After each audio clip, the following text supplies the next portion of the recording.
Peace. How you doing, brother? I'm good. How's everything? Man, we trying to survive out here. We already begun the recording because I knew that you'd be calling in.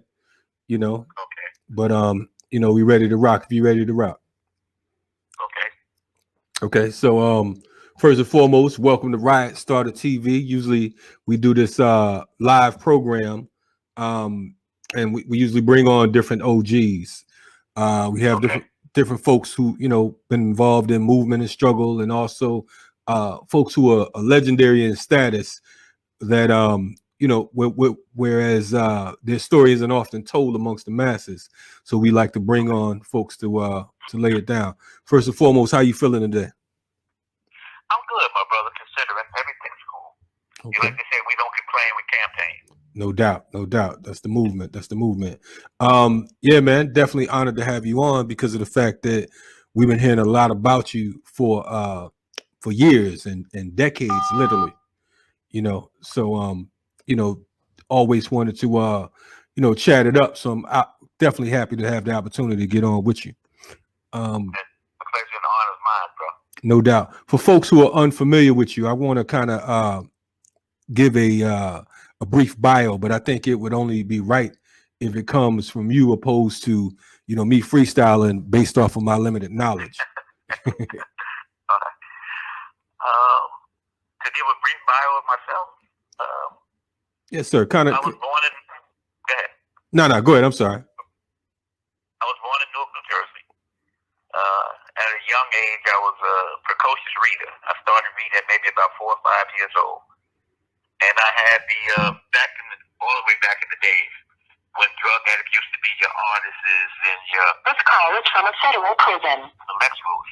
There was a host of drug addicts that used to be in my house because my family was involved in drugs. But they used to talk with me, and they saw that I had a pretty good memory, and they started teaching me how to recite. They introduced me to Poe and Shakespeare and Kipling and a host of other writers, and they had me recite them to them. And then they introduced me to reading, and I started reading. I started off reading mythology, and I moved on. By the time I was 11 or 12, they was giving me a lot of black literature. When I was a real young kid, I read Sex and Race by J.A. Rogers and 101 Amazing Facts About the Negro by J.A. Rogers. Then I read From Superman to Man by the time I was about 12. Okay. And afterwards, I drifted into the Nation of Islam, and I remained there for a while. Like I said, I came in a drug-infested environment, so I was already introduced to the streets, and eventually I found my way there. Word. And I guess as they say, the rest is history. No doubt. So you started off as for the listeners, the viewers, I was reminded by our producer that I didn't even say who you were. You know what I mean? Because I do that every now and then. You know what I mean? But it's all good. For those of y'all that don't recognize the voice, this is Wayne Akbar Pray, out of Newark, New Jersey. Many of you know him as a quote unquote street legend. And today we want to talk to the man, the myth, the legend, not only about how he came up, but where he's at right now and his foundation and what he's looking to do from where he's at right now.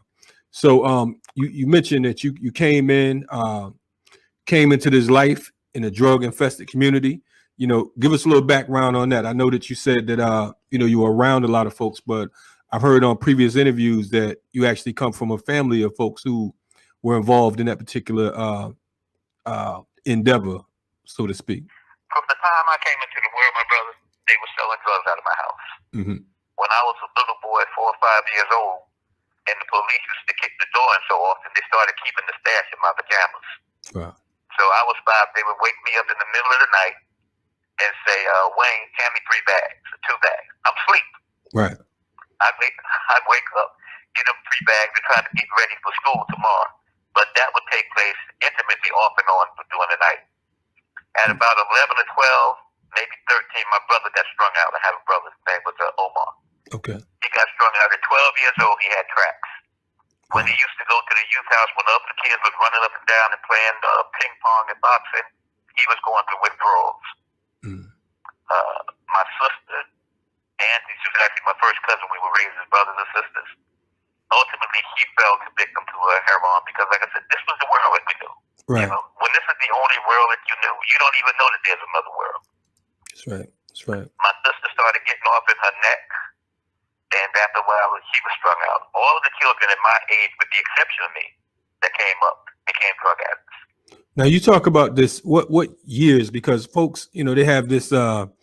It's this myth that drugs came on the scene in the 70s and 80s, but it sounds like you're talking about a little earlier than that. Is that right? No, brother. This was in the 50s. It's in the 50s. You know. Wow. Yeah, this was in the early 50s. The difference then is that a lot of people were drug addicts, but you didn't have many dope fiends. You know. Okay. A lot of them were like artists. They were musicians. You know, I'm not naming names to say this, but I'm telling the caliber. Right. John Coltrane. This call is from a federal prison. These were the kind of people that used drugs back in that time. Your poets, you know, your actors and actresses. So I got the benefit of being around them, and they introduced me to literature at a young age because a lot of them were very literary. They introduced me to that. Was the upside. The downside was naturally the exposure. Wow. So you come from this environment. You talk about the 50s. You literally being raised in the dope game, for lack of better words. You know, coming into it during that era. How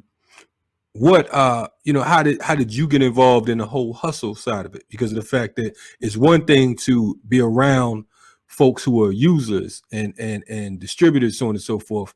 But what, at what age did you decide that, or how did it come about? Maybe you didn't decide it. You know, a lot of people gravitate to it. This was the environment I was born in. Right. You know. Right. And that's not to make this is not to offer an excuse, but it's to offer an explanation. Yes. You know. But when this is the only world that you know, and this is what you see in the world, then this is where you come up at with your heroes and the people that you grow to admire or that you seek to emulate, or either hustlers, pimps, or if you was a woman, prostitutes. Then this is who you identify success with. I identify success with people that were successful in the drug business. By the time I was 14 or 15 years old, I was selling a little marijuana on the side. Mm-hmm. And my mother showed me her check one day. I was a young boy. And it was for $49.70. She had worked all week. And I had made that one day selling reefer. Right. And although I had basically skipped through school, I decided that school was over. I was getting ready to graduate. I guess that year or the next year, I was 15. I was graduating early, and I gravitated into that world. I was at some advantages because I knew it, and I was had some other advantages because I had a certain amount of innate intelligence. Right. So blew up fast. Right. So I mean, man, coming from the East Coast, like I said, like I told you before. I had family. I would spend summers in Elizabeth and Newark and so on and so forth. And I remembered even back then, your name was known, not just in Newark and in Jersey, but just in various parts of the East Coast. So it seems almost like for folks who are unfamiliar with street life, period. Just the fact that you, like you said, you grew up in that particular environment, but then you graduated, for lack of better words, to what would be considered kingpin status. And I use that in air quotes because of the fact that that's just how it's been described. I mean, how does this young boy, just become this, what I'm saying? Like you said, this environment made you, but make it plain for folks again. What you do in my particular case is you just set out to live. And although your goals now, in retrospect, might seem short-sighted and limited, those was the goals from the environment. They said that geography is also destiny. Right. Those was the goals that was tied to the world that I lived in. Yes. And if I was going to live in it, I was going to try and thrive, and I certainly wasn't going to be a drug addict. Right. So if I had to choose between being a drug addict and a drug seller, I would end up being a drug seller.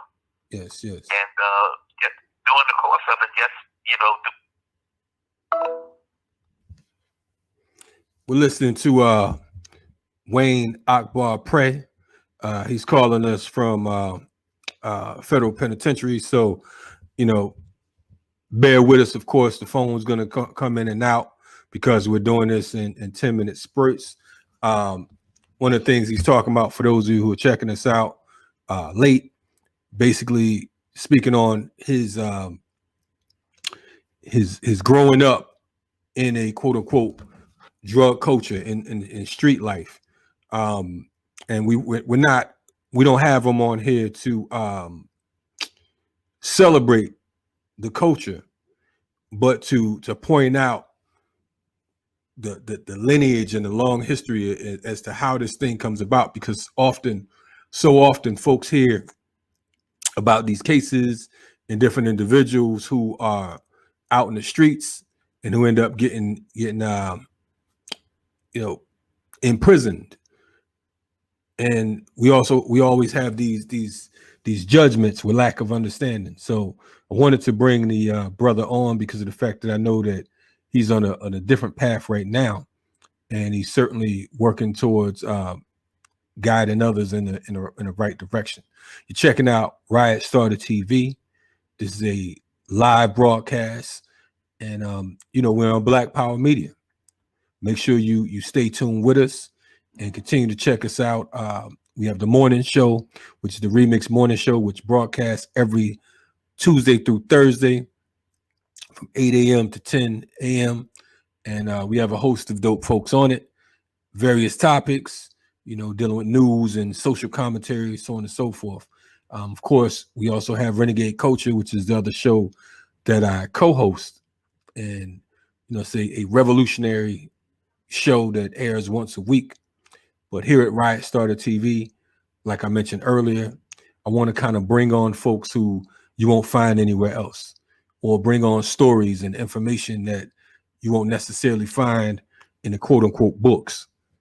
So this is one of a series of pieces that we'll be pushing, number of different lines, because of the fact that we want to, in our efforts to politicize our viewers and to bring a broader scope to the scene. One of the things we want to do is definitely break it down. How did we get here? Why do we exist in this era? Why do we exist in this particular arena? Who put this, the plantation poison out there?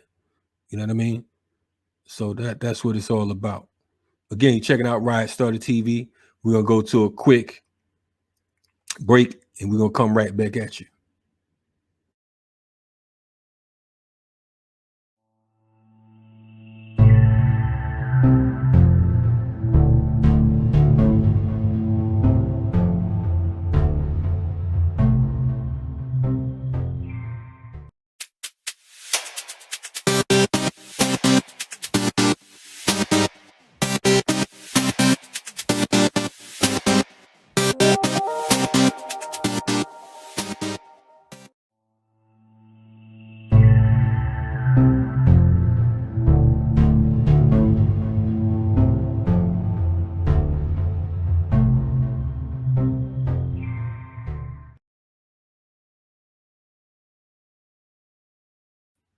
Okay. Peace. I was saying that I got cut off mid-sentence. Okay. But what I wanted to add to, where some of us ultimately end up at is, so it's sort of like fashionable to say that we all have choices. And that's true to a general extent, but to a realistic extent, it's less true for us than it is for many others. Right. If Karen decides that she wants to be a dancer, mother has the wherewithal to send her to ballet school, and if she's still not doing good, hire an instructor. At the same breath, if Rashida decides that she wants to be a dancer, they don't have the financial wherewithal to allow for that. Right. So Rashida has limited options. Karen has multiple choices. Right on.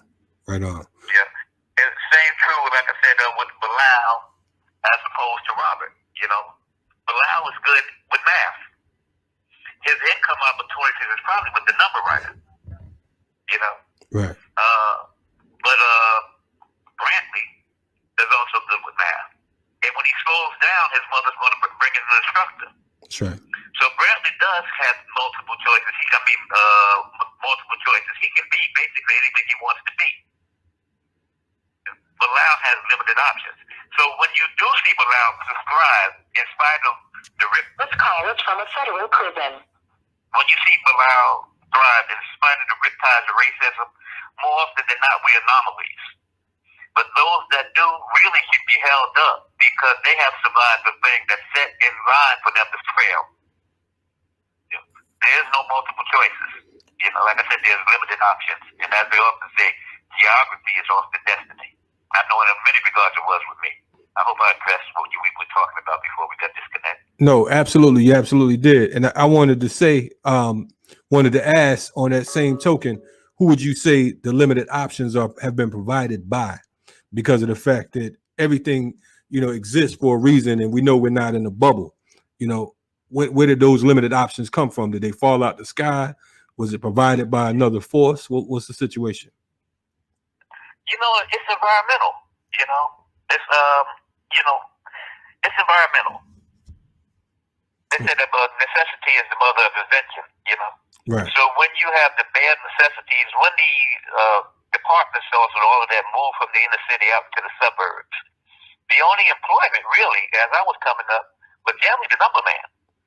They had basically two businesses. If you were well off, a black, you had a funeral parlor or you had a restaurant. Mm-hmm. And that's not to say that there wasn't any other lines of employment. I was just telling you essentially, what made the difference in inner city communities at that time. Now it's changed. This is 2021, and the situation in some regards is not as dire, but in other regards they're more dire. Right. Okay. So, moving right along, from that point, you ended up catching a case. What was that? 1989, 1980, 1988. Okay. So you catch this situation, and ultimately you sentenced to how much time? Life plus 50 years. Life plus 50. Okay. Yeah. At this time, you were like, how old were you? You getting life plus 50? What? I had just turned 40. Just turned 40 years old. Wow. That was 33 years ago. Wow. So you've been down 33 years. 33 years, my brother. Man, so almost half your life. Almost within 2 or 3 years of being half my life. Right. That's wild. Okay, so man, so you catch this time, it's life plus 50. How does that hit you? Like what do you do from there? I know that conditions and everything, like you said, atmosphere and I'm not number one. I always believe ultimately I'll prevail. Now I don't know how long it's going to take to prevail. Right. But I've lacked a lot of things, but it's never been self-confidence. That's right. And I'm not a stressor, Yeah. So these 33 years have been 33 years of constant fighting, trying to change the trajectory that they placed me on. Right on. The people that I was involved in the case, the connects, the plugs, they have been out for over 2 decades, all of them. Wow. I'm the only one that remains in my case. The main connect did 8 years, her husband did 12. The pilot didn't do a day. And they gave me life plus 50. And I dared to try and live outside the cast. Why would you say they hit you with so much time and these folks you talking 8, 12 years? Number one, they cooperated in the case. They was involved in the case that had nothing to do with me. And they, in that case, they cooperated, but their cooperation was limited. I hadn't been one of the Columbia girls had been my woman, but I hadn't seen her for over a year. She had run away. I hadn't seen her in a year. After a year of being in jail, the feds came to her and offered her a further reduction in time if she could bring in somebody else. And she talked about some activity that me and her did a couple of years back at that time. Wow. So ultimately you were charged with what? I was charged with 848B, the Super Kingpin, 848 A and B. The regular Kingpin statute carries from 10 to life.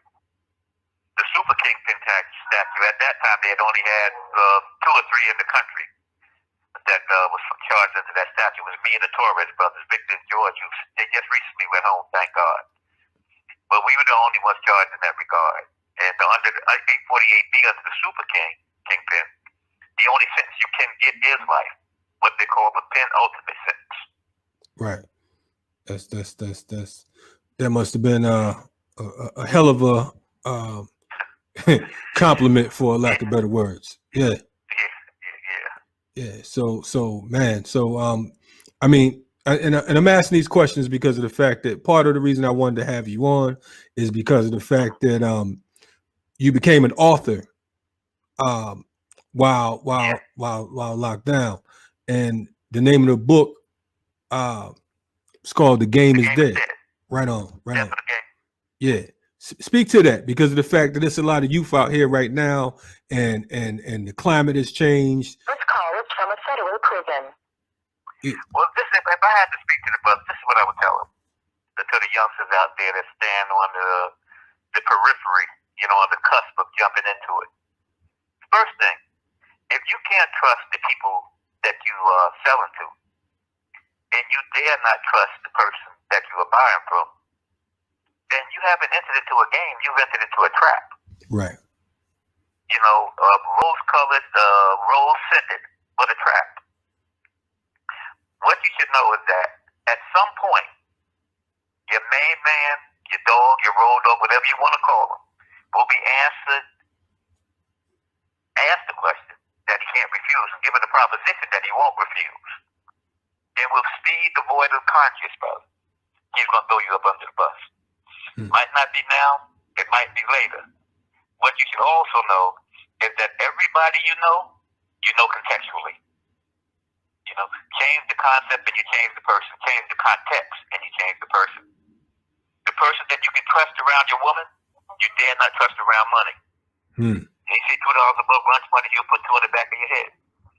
Right. And your woman can stand around him butt naked, and he won't offend you or your relationship. So you know him contextually. What you don't want to behave once you get into a court of law, and the guy comes in there with the high water pants and the American flag in his lapel. Then the brother that was a high noon gunslinger, he becomes a government informant, or becomes even if he's not a government informant, agrees to testify. That's so that's the lay of the land, bro.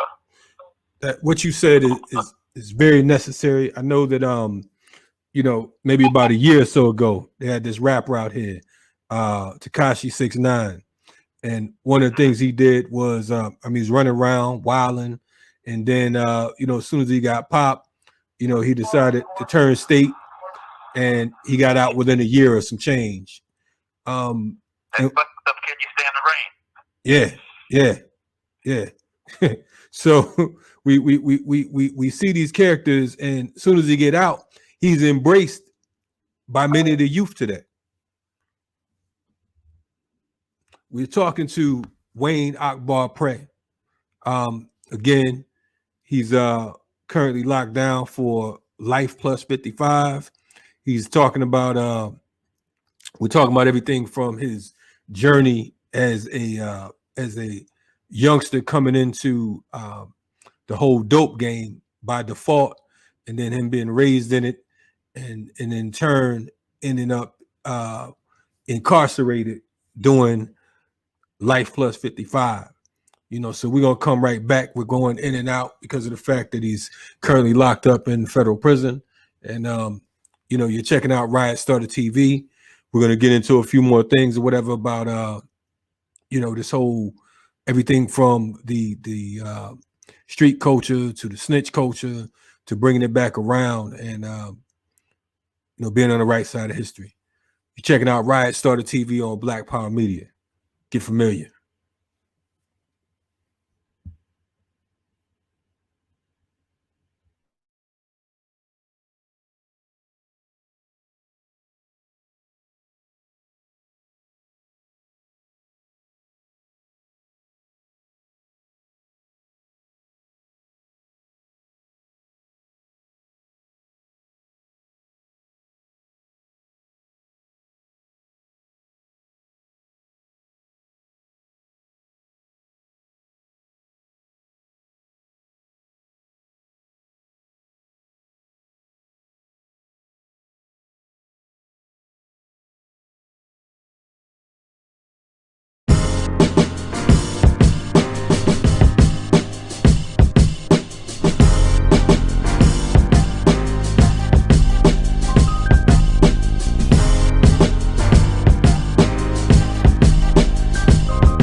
Here we go now. To my young brothers out here, this is what I would tell you. And under no set of circumstances does the risk outweigh the reward. You don't have to take my word for it. Ask Big Meats down there. Ask Rudy Williams. Ask Pete Roloff. Ask Pete Monsanto. Ask Big E. Eric Bozeman. All of these brothers were sentenced to life with no parole. Fate, a twist of fate allowed them to finally get out. Most of them after spending about 25 years. But under no set of circumstances, any way you look at it, was it worth what ultimately ended up happening. That's all I'll say to that, man. Word. Step back from the track. No doubt. Definitely appreciate that. Right now you have a book that has gotten rave reviews. I know throughout the years, you've been featured in everything from Don Diva to a number of different street magazines, newspapers, documentaries, so on and so forth. Your book, let's talk about that. I know you brushed on it a little bit. What's the premise behind it? When I was in Lewisburg, when I first got there, I kept on seeing young Black and Hispanics, kids of color, coming to the prison in droves. Some of them had life with no parole. Some of them was barely old enough to shave, man. 18 and 19 years old. They didn't even have any idea what they was there for. And I felt compelled, man, to address the issue of the game, what it was, what it used to be, and what it no longer is. At first, I did it with them, and then after a while, people started talking. This call is from a federal prison. I decided to broaden my platform and speak about it generally. I lost a son to it. I had a son, he was 19 years old. He was killed in a drive-by shooting. But, an innocent victim of a drive-by shooting, but that's the nature of the beast in the game. So I wanted to speak up, out, and against it, and the born guys, to be wary, take this serious because there ain't no stage joke. That was the basic premise. I wanted my life to be a cautionary tale so that we wouldn't end up having this discussion that we're having now with me and you walking around the yard. No doubt. And definitely, of course, time is valuable, and definitely appreciate you, giving us the opportunity to rap with you. You have an organization that you've been pushing, Akbar Pray for. Akbar Pray Foundation for Change. Yes. What we started to do, brother, was some of the guys that came out that put the street light behind them. I was sending them into some of the high schools, more particularly my alumni Central High School in Newark, and dealing with some of the at-risk inner-city kids, that had it twisted. They thought that this is what was popping, was being in the street and busting your gun. So I had one brother come up in there. I had some forensic doctors come in and talk with the kids, and while they was talking, the whole time that the forensic doctors was talking, the kids was texting and laughing. I had a brother named Muhammad from Newark. He came to the front of the class and he took off his jacket. The kids was looking. After he took off his jacket, he took off his shirt. After he took off his shirt, he took off his t-shirt. He had 9 bullet holes in his body. He said, "This is what the street is hitting for." They listened with bated breath. You could hear rat piss on cotton. Because I was talking to them in their language. Right on. And this is what we've been doing routinely. We've been sending out guys that have had the street behind them. We went out to the boys' clubs and we created a Socratic circle where we had maybe 7 or 8 guys and 20 or 30 of young kids, young Black kids, young Black and Hispanic kids. And we sat down and we talked about the streets and we talked about the law and we talked about criminal justice, And, I think we changed a lot of lives. I did Q&As at some of the high schools, took questions and answers, did call-ins. That was the nature of, that is the nature of the ATFFC. And also talking about empowerment, telling them try and learn 21st century. You don't need 20th century job skills in the 21st century. So we talked about STEM, science, technology, engineering, and math. And telling the kids, pushing them in that direction, My writings became part of the curriculum, so we opened up about the classes opened up with Last of a Dime Free, The Death of the Great Game. And then we had a discussion built around that because it was applicable to them. Now, we could broaden the discussion